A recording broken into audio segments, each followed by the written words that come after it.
Right, so it says here e to the x, right? Sketch the graphs of y equals f of x, right?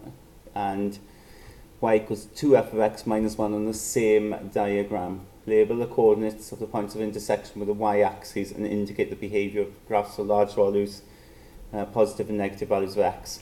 Alright, so first of all we need to know what e to the x looks like, right? Now don't forget with e to the x, it only produces positive values of y. Okay, so f of x will be in the upper half of our y-axis here, okay? And if you can't remember what e to the x looks like, just put a few values in. E to the x, e to the 0, when x is 0, e to the 0 is just equal to 1.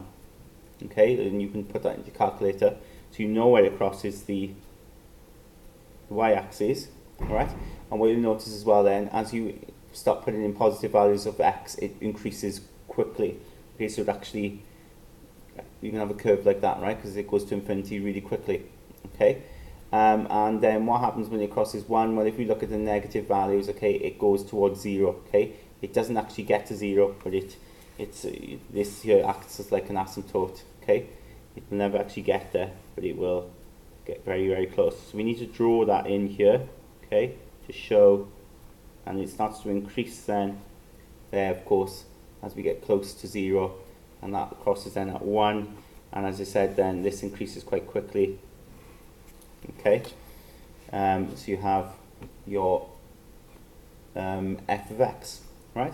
Now we need to draw 2f of x minus 1 on the same graph, but what I'll do is, I'll now do this in stages, and I'll come back to this, alright?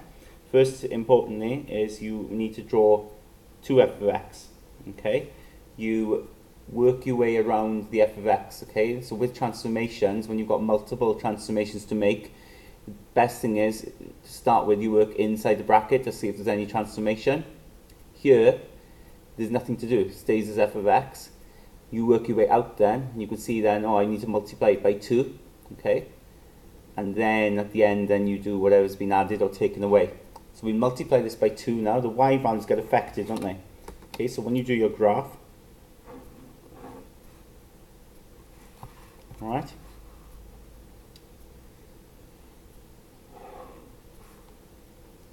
when you do your graph, you're doing 2f of x. So if you think about it, if it crosses that 1, well, if we multiply it by 2, it's going to cross that 2, isn't it? Okay, instead. Right? Now, one thing that's really important to remember is here, okay, you need to realize that what's going to happen as x gets really, really small when you multiply it by 2. And the important thing to remember is, if you just think about numbers, if x gets really, really, really, really small, as it does here, sorry, if y gets really, really small, as it does here, if you multiply it by 2, it's still going to be really, really small, isn't it? So suppose that there is like 0.0001, multiplying it by 2, you're just going to be 0.002, okay? So it's still going to be small, and it's still going to head towards 0, okay? But of course, it increases here, so we'll draw that in. It starts to increase here, and then it crosses now at 2 instead of 1. And then if you think about it as well now, because we're multiplying the f values or the y values by 2, this is going to be doubled, isn't it? Okay, so it's actually going to be a lot steeper, okay, and it's going to head to infinity a lot quicker. So you can just sort of indicate that on your graph. So we're going to have something like that, okay, roughly anyway. So that's the first transformation, and then it says to take away 1. So we take away 1, that affects the y values again, and of course that's just a shift down 1, okay? So you're actually going to move the whole thing down 1.